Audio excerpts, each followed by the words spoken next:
Hello guys, good morning po sa ating lahat. Update po tayo sa ating mga fry. Ngayong araw, ika 6 days old na po nila.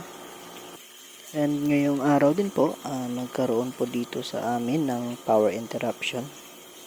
At napakahalaga po na meron po tayong power supply just in case po na mangyari din po ito sa inyo.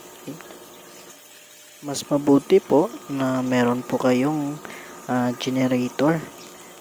Dahil sa stage po nila, ginagamitan pa po natin sila ng aerator para po mag-supply ng additional na oxygen sa ating hatching tank.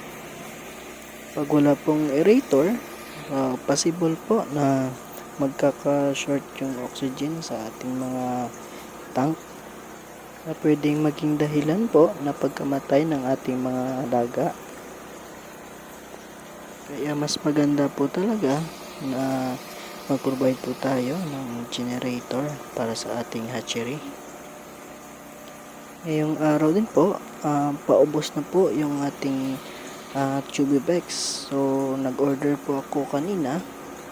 So bali bukas pa darating yung ating in-order na Tubipex.